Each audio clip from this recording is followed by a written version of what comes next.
Hello and welcome to Adventures in Venueland, an EVMC podcast. Join us for this all-access pass backstage and behind the scenes with some of the brightest minds that cross the scope of the live event industry. I'm Dave Rettelberger. And I'm Paul Hooper. We'll introduce you to incredible guests who journey with us as we dive deep into the world of venues, tours, festivals, and everything in between. Grab your laminate and meet us in Venueland.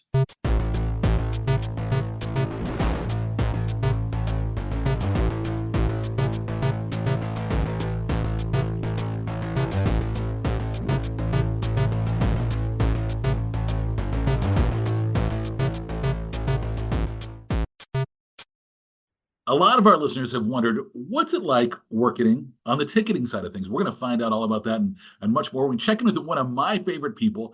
We're heading up to Detroit Rock City to check in with Jessica Runyon. She's the VP Global Client Marketing with Ticketmaster. Jess, how you doing?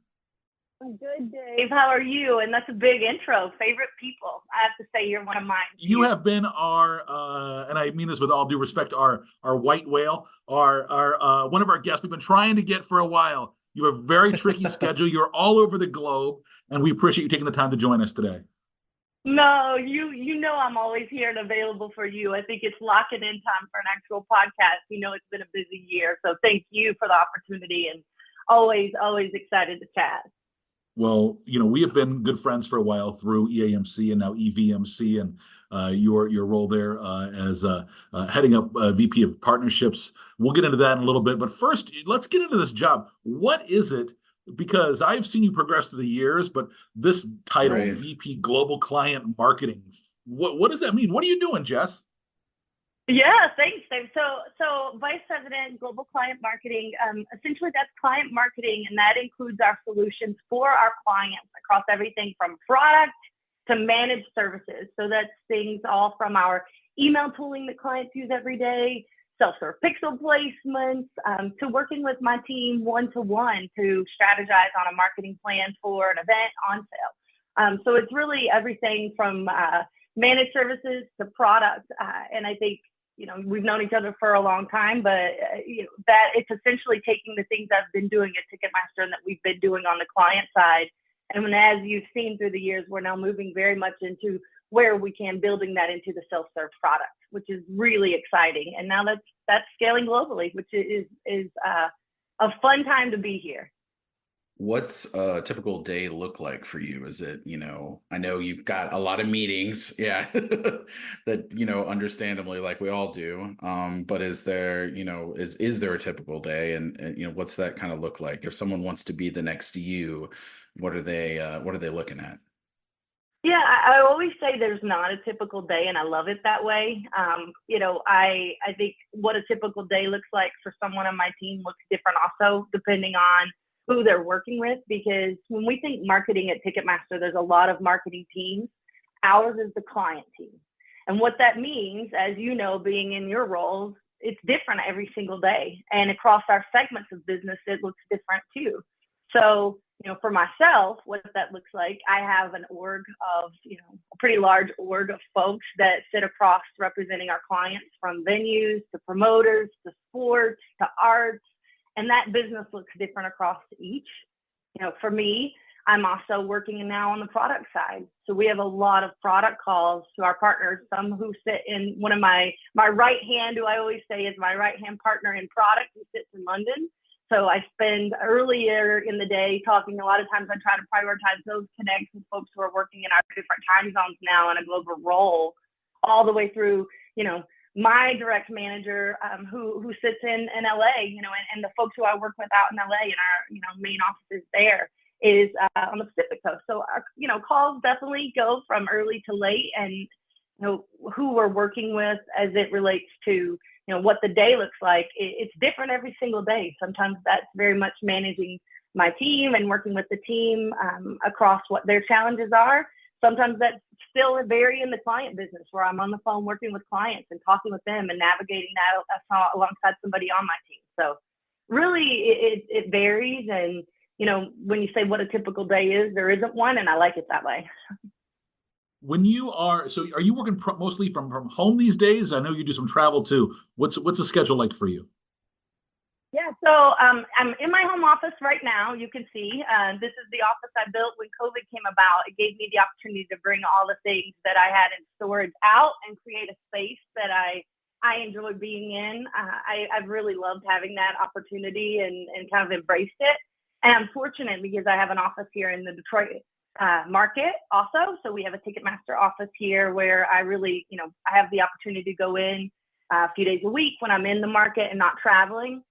You'll find me at either one of those two locations. I really enjoy the opportunity to still go in and see the folks who are in the office and working. I like that environment myself.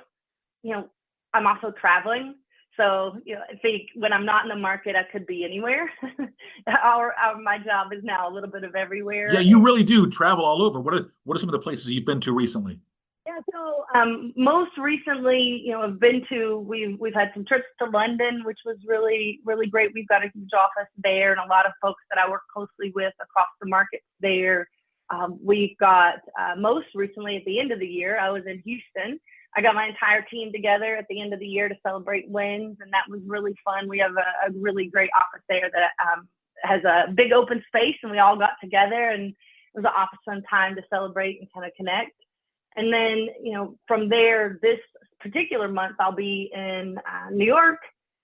Looks like maybe LA. It's up in the air, and then I'll be in Vegas for the end of the month at Intix, where I'm hopefully going to see a lot of folks who are out there listening to your podcast. And maybe I don't know if either of you are planning to be there, but I'll be there for that.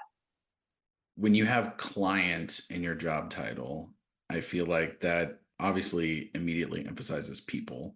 And when I think of someone who is a people person in this industry, you immediately jump really high up on that list, because even from, like Dave said, meeting you the first time, no matter what your role has been, you're a very people person. I think you know that. I think you realize it's one of your strengths.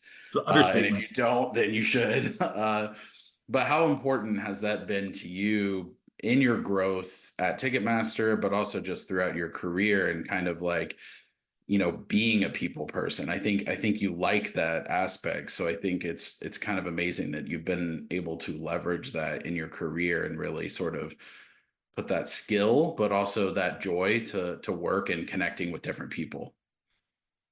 Oh, thanks, Paul. Yeah, I love people. You can tell that I am really passionate about it.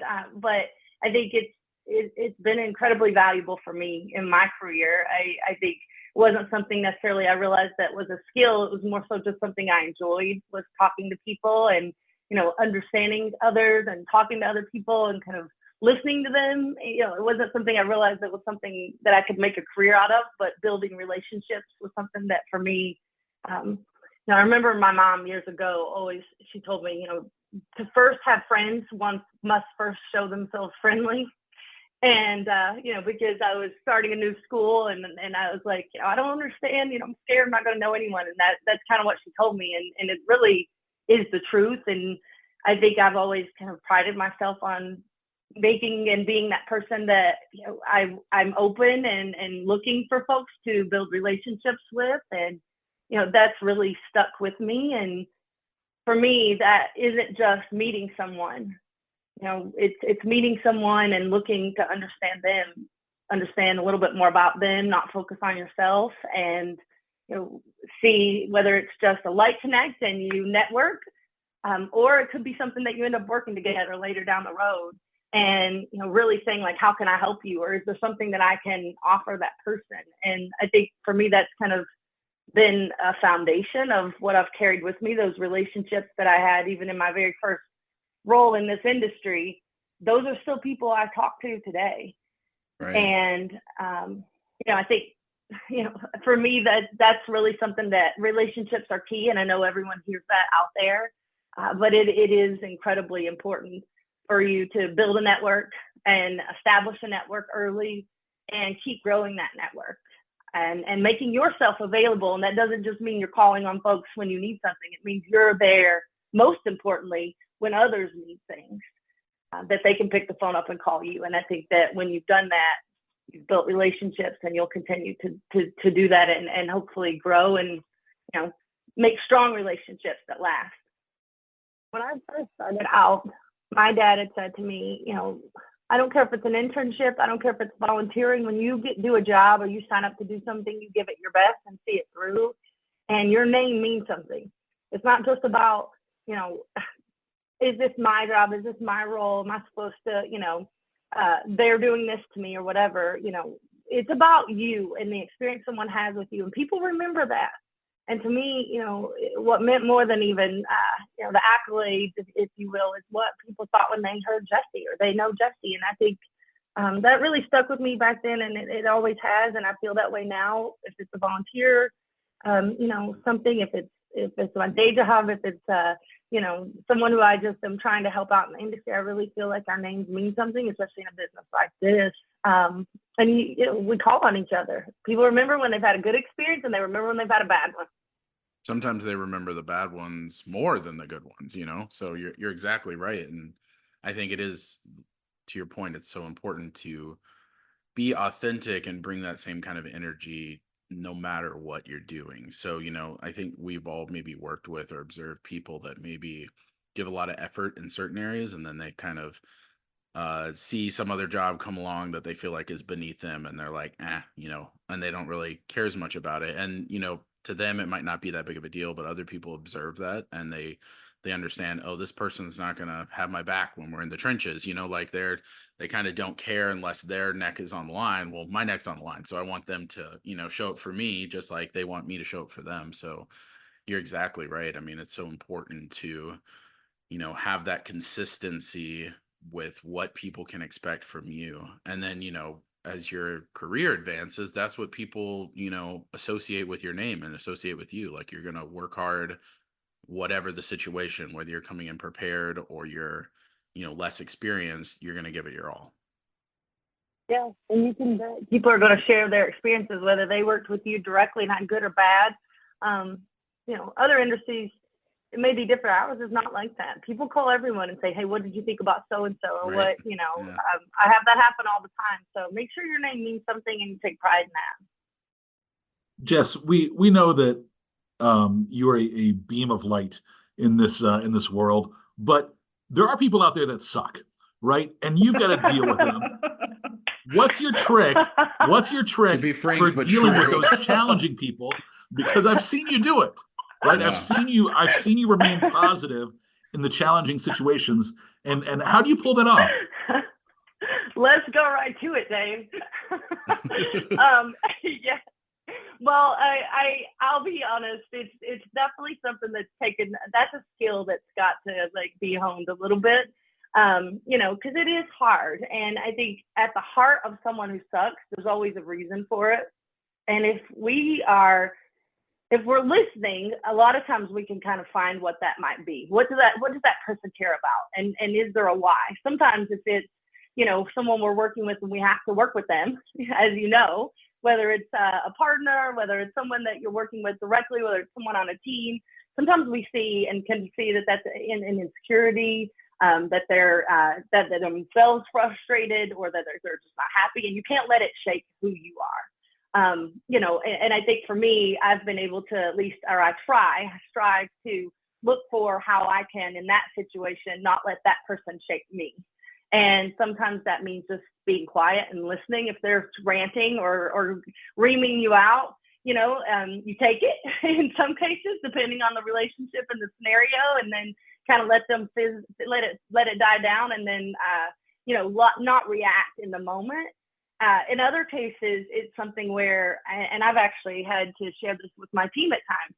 We have to. Just because someone else sucks doesn't mean you let it make you suck. Yes, and that I love means that. where we can't, right? That doesn't mean, it means we don't let it waver our morals, our what we know is right. As my dad always told me, you never go right by doing wrong. And so I've had folks who I feel like, it can make you at times want to jump in or do the wrong thing. Meaning go along with the crowd, or if they're kind of in that environment. And I think in this industry, it's so important to just, do the right thing, try to stay true to who you are. And I smile sometimes.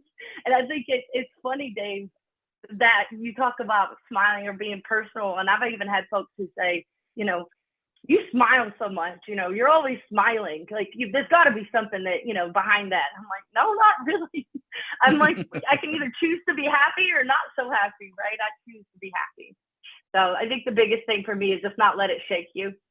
Sometimes that's hard, sometimes it's easier, like to your point, misery loves company. And sometimes when people, we all, understand it, like the go-to small talk on the elevator is like, man, the weather's shitty. Yeah, it is shitty. And like, I think people like communing over something they don't enjoy. But unfortunately that sometimes breeds, people kind of licking their Mm-hmm. wounds together, which I think can change the attitude of a department. It can change the attitude of a company, depending on how pervasive it is. But Yes. I think you're right. You kind of have to nip it in the bud and think, how can I be that beam of light that also changes the attitude? Because I think that also spreads, and that also, can cheer someone's day up, and then it makes them kind of be all the more cheerful to the next person. Yeah, make an impact where you are, right? Like, we can't change everything, including people sometimes that we work with, but you'd be surprised at what you can influence by having a positive attitude and a can-do attitude. Sometimes we get faced with things, especially in this industry, whether it's like, a task or a project or an event that seems impossible. And I think if you are the one that is looking for the what can I do or how can I, make an impact here, you're going to hopefully influence that person that sucks, or at least not let them influence everyone else. Right. Yeah. I think it's inevitable that folks we work with, they're not going to be the best all the time. And, for me, the best advice and the advice I give, whether it's someone working with me or at least tell myself, and we always have to talk to ourselves too, and, is just stay focused on you, stay focused on what you have to do, stay focused, on the job at hand, the promoter, the show, whatever it is you're doing. Right. And what they, I think that's it, Paul, right? Like, and Dave, for me, it's really about, don't get caught up in the noise. Don't let someone else make you not be your best. Stay focused on where you're going, what you need to do, the impact you're making. And, ultimately, I think, that's where your best is, and that's where you're going to shine. And it'll also help you keep calm and not get caught up in all that. Yeah. And, Don't you're worry about what everybody else is controlling, doing. yeah, control what you can control. You can only control what you bring to a situation. And, sometimes it's frustrating, but that's what you can bring. And so, keep positive and don't sweat if someone else is showing up, not in the same headspace or the same positivity that you can bring. Yeah, you can be the one to make the impact, right? If it's a team, Yeah. it only takes one to make it not so great, or one who can turn it around sometimes and make it fun and positive. We've seen that. Somebody's fun and or positive, or trying to stay focused and bring folks back to the positive. Ultimately, you could be the one to turn it around. Yeah. When you talk about keeping a positive attitude, let's just for a moment talk about Ticketmaster, because obviously it's been your career for quite a while, but and we all work in this industry, we all see the news stories, right? But tell me, what do you love about working for Ticketmaster? Yeah, Dave, I mean, I've been really fortunate. I actually started out here on the client side over 16 years ago, and I've worn a lot of hats since then. There is obviously a reason I've stayed. There's been a lot of opportunities that surface, and for me, the people are a huge part of that. I know a lot of people say that, but you can look around and see that I'm not the only one who stayed here a very long time. The people have kept me here. I think for me, I also love having the visibility in this industry. I knew early on, I was fortunate in my career to know I wanted to spend my life doing this. I was passionate about it. It's never work when we're fortunate. We all are working, right? It is a role and a career, but if you love it and you're enjoying it, I feel so blessed, frankly, that I've been able to do that, and somewhere that takes care of me and has. I think that's the other thing, is that through the years, I have been able to grow and build a career here. And I can see, and I've seen a lot of folks who haven't been able to say that in different places. And, when I look out and say, okay, where do I want to be? I want to be somewhere where I can be in a lot of parts of the industry, where I can keep growing and learn, where I frankly enjoy the people and who I work with every single day, because that influences you. To your point, if you can't have a positive attitude, ultimately it's going to show if you're not happy. And I feel like I'm also somewhere where even at a tough times that I've seen in this industry, even with COVID, that has taken care of its people. And that's meant a lot, that I've been able to be somewhere that's done that and invested in people, and ultimately I want to be somewhere where I can bring solutions that I'm happy with and proud of. And Amen. when I think I'm definitely in a place to where I feel more so than ever proud of where I'm at and what I'm doing.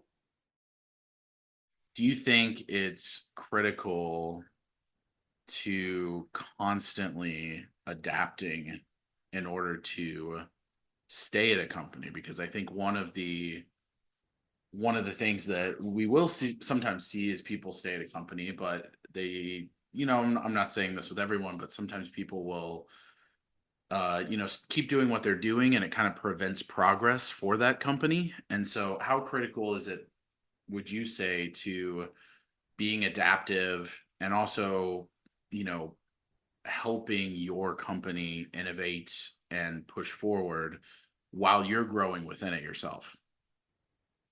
Yeah, it's a great question, and it's one I don't get asked a lot. I get the first part, which is why I've stayed, but how have I been able to stay? And you're so right, Paul.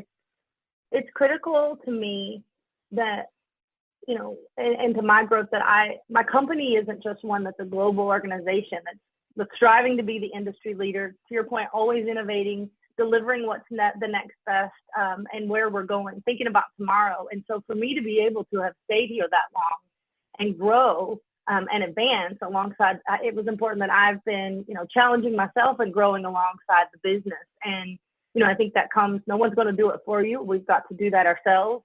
That has came from me really leaning in and looking not just at the role that I was in, but, the roles that I'm impacted by and that I'm impacting, and, learning from those roles, staying ahead of not just marketing, but ticketing operations, the account management side of the business was really important to me. I think always to just understand all sides, and I not because I had to, because I wanted to. And I really think that's helped me, even now. I can tell you, I'm not just focused on what's happening now. We're thinking about tomorrow. I spend a lot of time thinking about what the products and solutions are looking like for the industry tomorrow. Yeah. And so I couldn't have stayed if I wasn't doing that. Great. Well, talking about being where you're from and being proud of it, I know you have some Kentucky. Are you in Kentucky? Were you born in Kentucky? That's right. Kentucky. Yeah, Kentucky. I was born in. Woo-hoo. Yeah, Paul and I bleed blue. Taking it. You still got a little bit of the accent hanging in there, right? But I want to know. So you're going to Eastern Kentucky University. You're part of DDD Delta Z Zeta, and you're working there on activities and societies there. Was that kind of where you got the fever for this working the event business? I actually interned, and I did an internship at what was then the Lexington Children's Museum, and now it's called, I think it's still the Explorium, right, Paul? Explorium, yeah. And so back then, though, it was called the Lexington Children's Museum. And every day I got to, go to Lexington. I would go downtown. I would drive down there, park, and go into the museum. And it's connected to Rupp Arena. And I would walk in, and I would be like, oh, I want to do that job. It gave me enough visibility. It was still a venue, if you will. And they were in the middle of then the name change. So I got a little bit of exposure, I think, early on in that time frame. But I knew then I wanted to do events and something in that world. And so around that same time frame, they started having buzz about, in my hometown, an arena opening. And I knew, I was like, all right, this is going to be, I need that job. And to be honest, I was not qualified for the job at the time. I was a marketing manager, which I guess I would say is questionable. There was probably more experienced candidates, but as soon as they started interviewing, and I talked to someone who encouraged me to go in and apply, and I never thought I would want to embrace and move or have an opportunity to start out somewhere back at home in my hometown. And I was like, this is too exciting not to try. And I ended up going in, interviewing for a marketing manager role. Honestly, it was a little trailer and they had hard hats then. It was still being built. And went in and I leaned into the fact that while I might not have the marketing experience yet, I had the background and obviously education and had done some internships, but I knew the market. I knew the audience, and that to me was, and it ultimately ended up being key in me being successful in, I think, that role, because opening an arena somewhere where folks had never bought tickets in that aspect, and a new place, it was a big education process. And in that role, I will say this all the time, I would never change that experience. I think it was critical for my success, and I wore every single hat after. In a small venue, you wear every hat. It was almost like a schooling for the industry. It's a great training ground, right? No, I agree. Yeah, you learn to sell tickets on the DOS screen. You end up being a manager on duty. You're doing settlements for the media. You're negotiating trade, and then you're also PR and community events and representing. So it's a time that I would not change, and I'm very thankful they gave me the opportunity.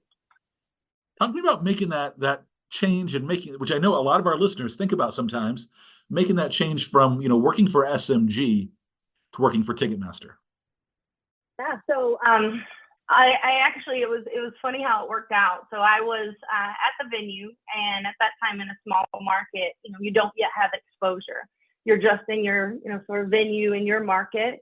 And I think because I was fortunate to have a parent company that was also a part of the venue, they also gave me an opportunity to network or talk with other marketers who I still have those relationships very strong today.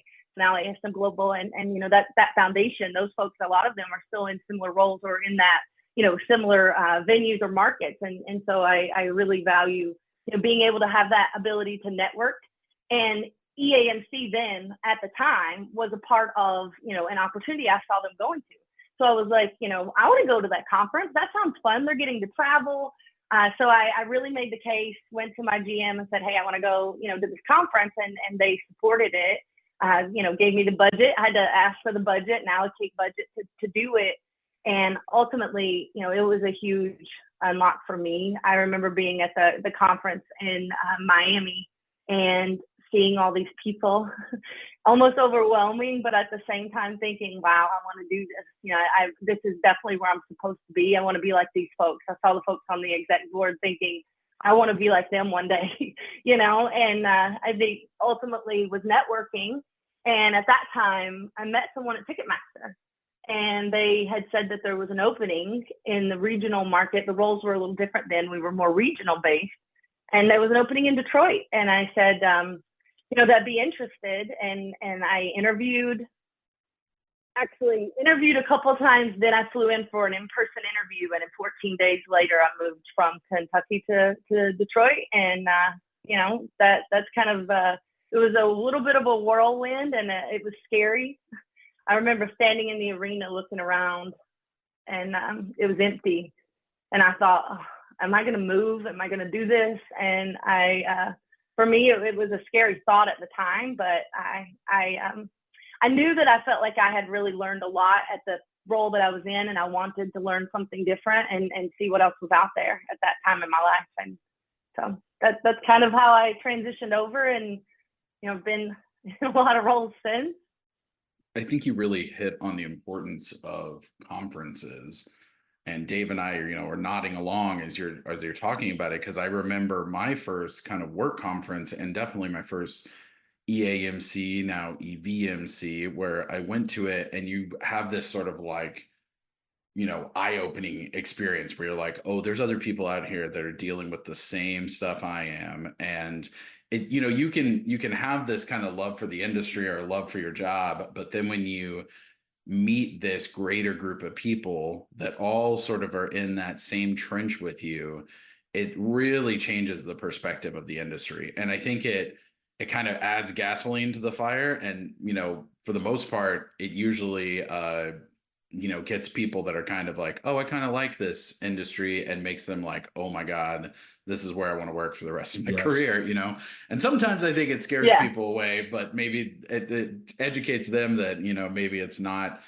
I think when you get around a group of marketers who are all type A and we're all like buzzing around, it's a very fun, exciting experience. And so I remember mine very vividly, but also I think I always make it a point, which I think you do as well, because a lot of your team usually comes to conferences, to send my team to the conference, especially when I was at the arena, Mhm. because it really does like give them this better appreciation for like who they're working with, who is doing the same stuff they're doing, that there kind of is this wider sort of industry out there. And sometimes it's hard to imagine that when you are in a small town in Kentucky, or you're in a small town in whatever state you're from. You hear about it and you're like, yeah, there's other people doing shows, and I'm following a few of them on Instagram, but then when you actually meet them, you're like, oh, okay, we really are, like, it's not as big of an industry as I thought it was, but it's, we're all kind of can help and learn from each other. It really, ignites that, I think.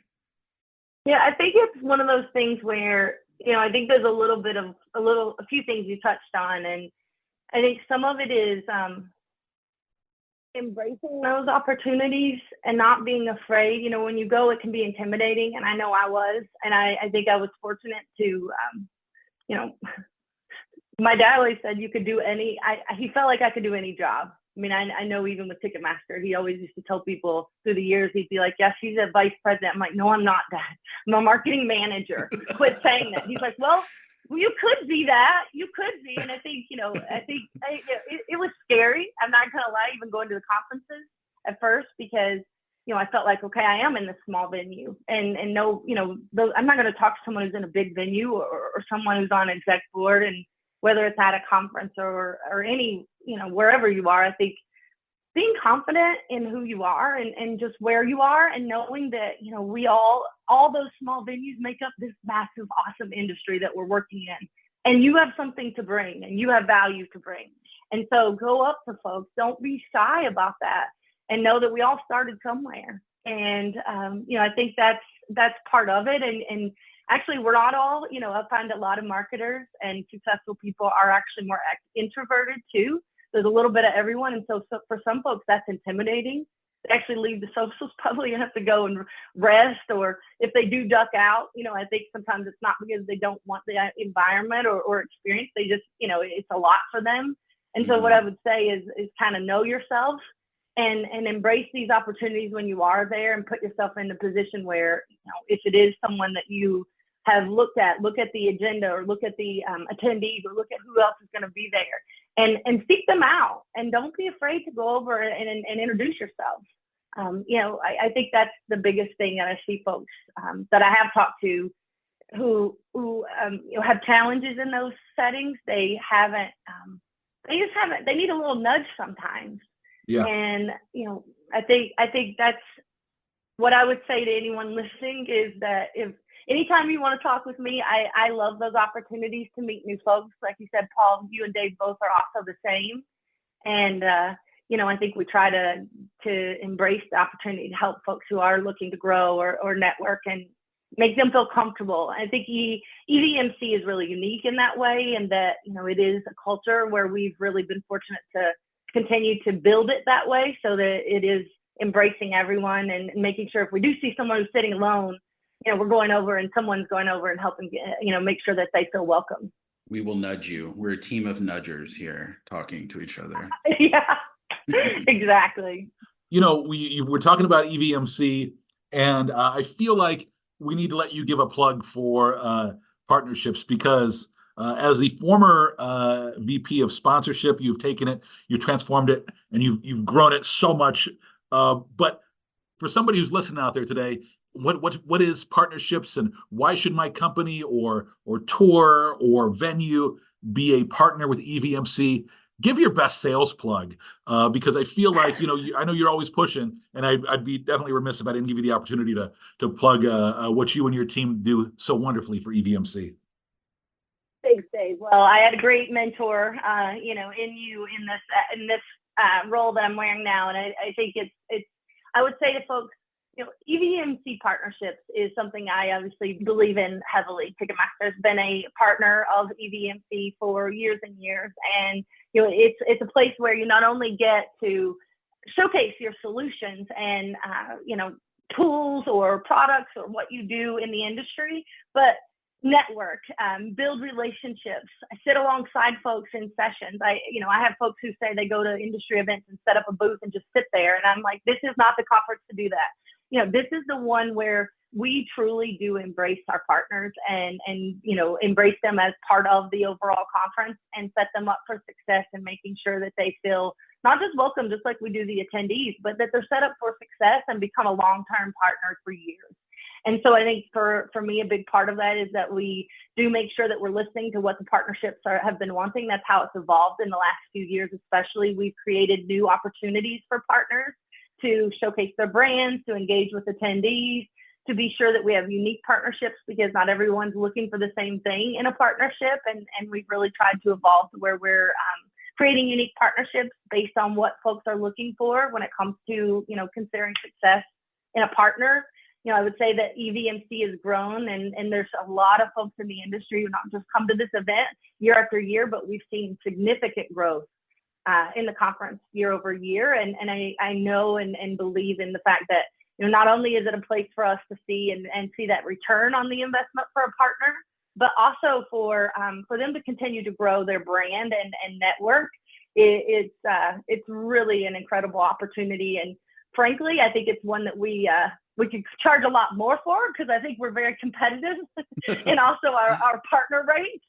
I do see a lot out there, and I think it's one that, they 10 times X, 10X on their return when they've been a part of our conference.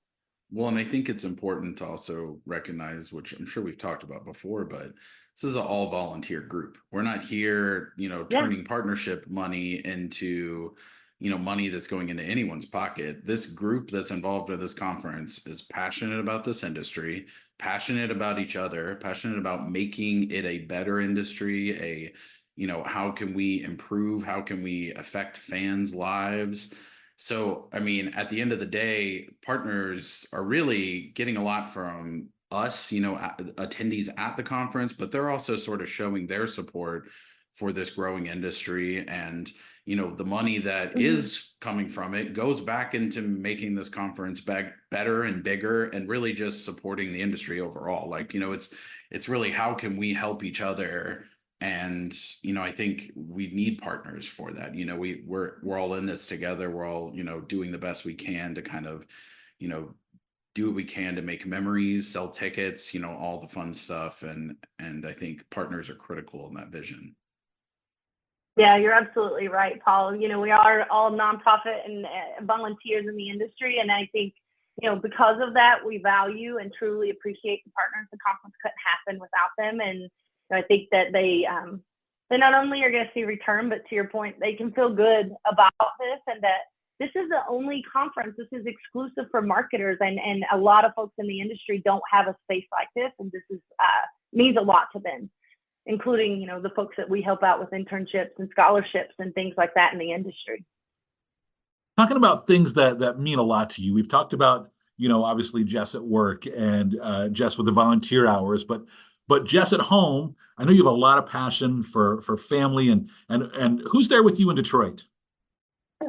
So I have my husband here in Detroit. It's funny because I wasn't planning, I think, years ago when I moved to Detroit, I was like, I'll be in and out in a couple of years and then out. And then I met my husband. And so this is really home base for me, regardless of where my role. I've been fortunate. It's a little everywhere, but my husband's here. And then I have Kaya, who's a huge part of my life. She's an 85-pound lab. And my best friend from Kentucky actually got her for me. So, she's born on my birthday, and we have, she was meant to be mine. I always say that. So yeah, that's kind of our home life here. Do you guys get to do a little fun traveling? I know your husband I can't always make the trips because he's got to do his own stuff too, but like, what do you guys like to do for fun? Yeah, so I am very big on events, even though it's in my work life. It's also my personal life too. So I'll be at the Lions game on Sunday. We're in the playoffs. whoop whoop, go Detroit. Outside of that, I do still go to a lot of events. That's a big passion of mine. And then on the flip side, I love also the water, and the South is a big part of my life, and so I travel a lot to the South.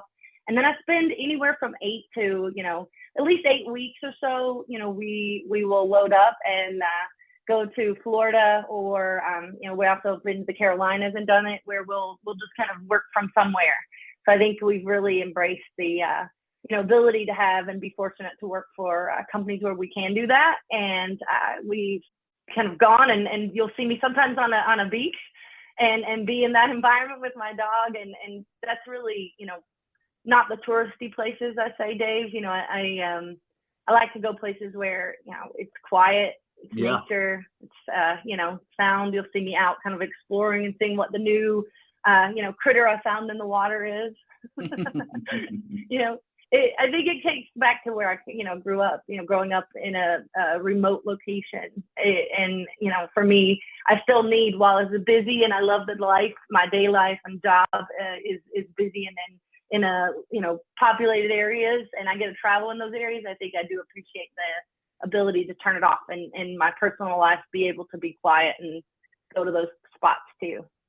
That's important. No, it's important to be able to just kind of recharge those batteries. Mm-hmm. Find and find what does that for you, because each of us is different, So I think for me, finding what does that for me, that's something I prioritize for sure.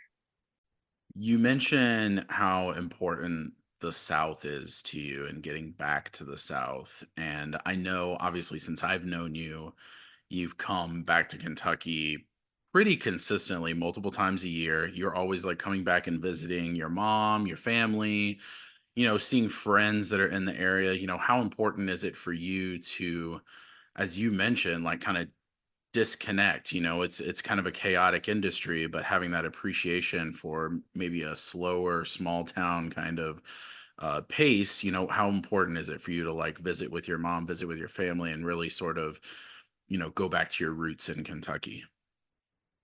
Yeah, I think incredibly important, more so now than it ever was. I think when we're earlier in our careers, we are just head down a lot of times and go full steam ahead. And I think I've realized as I've gotten more experienced.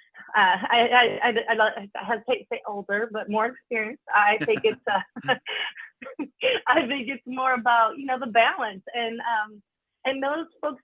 Home is so critical. My mom being a part of my life, Kentucky being a part of my life. I love for folks to hear about Kentucky. I try to be a big advocate for where we came from and proud of it. And I have a home here, and I go home whenever I can. But my mom also comes up here, and vice versa. My friends, at any given time, whether it's my house, you might find my mom or a friend, and I like it that way. That's great. All right, Jess, before we wrap things up here, I want to hit you with our Fast Five. It's 5 quick questions, just looking for your brief instant response. Do you remember your very first concert? See, my first concert was I didn't grow up around live events, a lot of it, just mostly local bands and things. And I think it's more for me about the first one that stuck with me. And I had friends who talked me into, and I hate to say talk me in, but we went to a festival. I'd never done anything like that. And it was a weekend thing. So it was a pretty big commitment. And there were all these different stages, and there was all these bands. It was a bluegrass festival. And on the hillside, we sat on the hillside. So that was the lawn, was this hillside with a big stage, Yonder Mountain. Yeah. String band was one of the bands. Stars were in the sky. It was just a great time. And sounds like for a me, very it was really Kentucky experience. Under the night sky with banjos. Exactly. But it's funny because I loved it. It was magical. And I think now my music tastes are all over the place. I think that was one that stuck with me. Yeah, sometimes the experience is more memorable than sometimes even the band or anything else. That's what really makes it special and stand out. Totally. How about your favorite concert?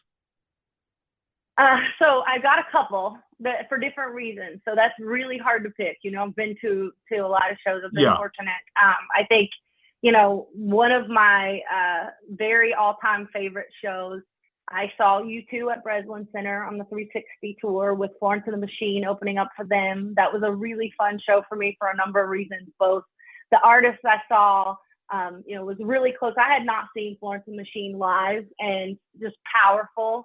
I really loved getting to see Cher just from an icon perspective. I also got to see Tina Turner live and Garth Brooks live, and I think they're all iconic for different reasons. Yeah. So those are shows I always say, like, I never forgot, and I think those are some that just stuck with me.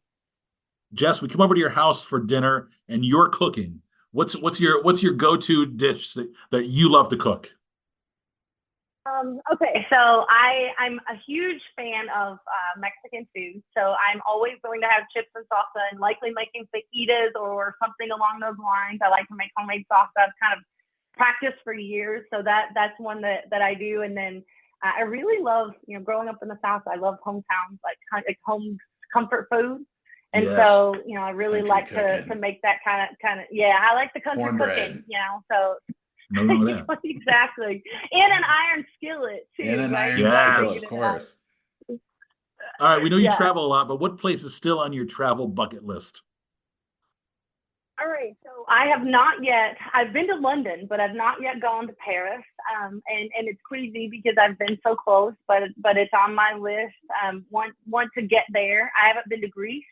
I need to go, and it's definitely on my list.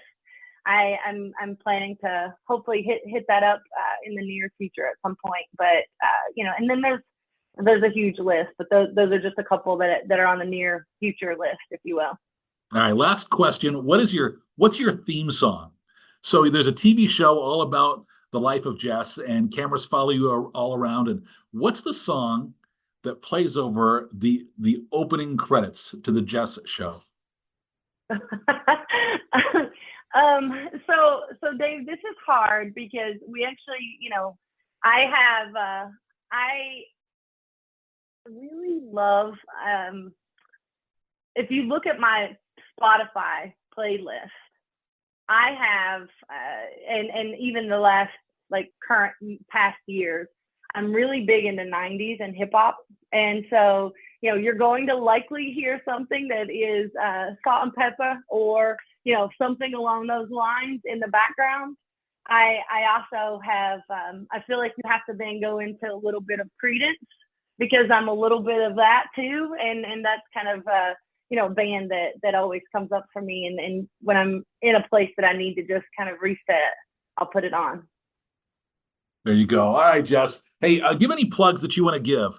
Anybody wants to reach out to you, follow along with your adventures or anything? What's anything you want to plug?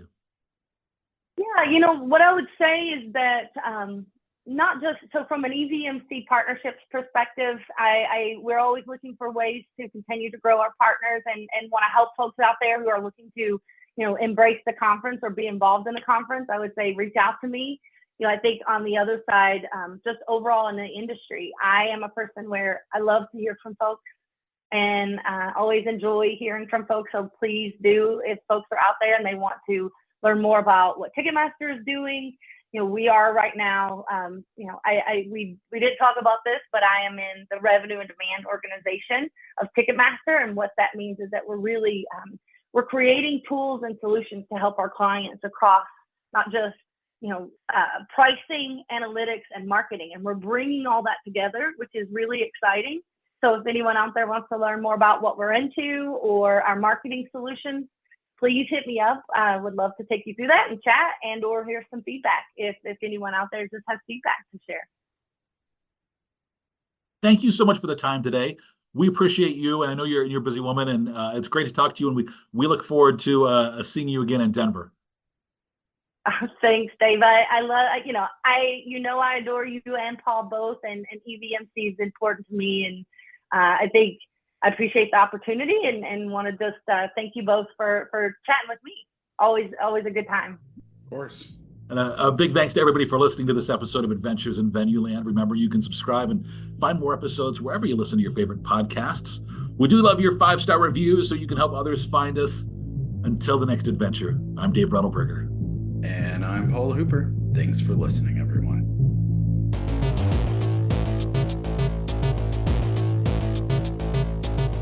Adventures in Venueland is a side project of the Event and Venue Marketing Conference, a marketing conference that brings together diversified event and venue professionals to cultivate education, collaboration, and innovation for the growing sports and live entertainment industry. Find out more at eventvenuemarketing.com. Audio editing and mixing by Camille Faulkner. Design and digital advertising by Megan Ebeck. Copywriting and publicity by Samantha Marker. Guest booking and brand strategies by Paul Huber. Guest research by Dave Rettelberger. Marketing strategies by Paul Hooper, Megan Ebeck, and Samantha Marker. Thanks for joining us. Until the next adventure.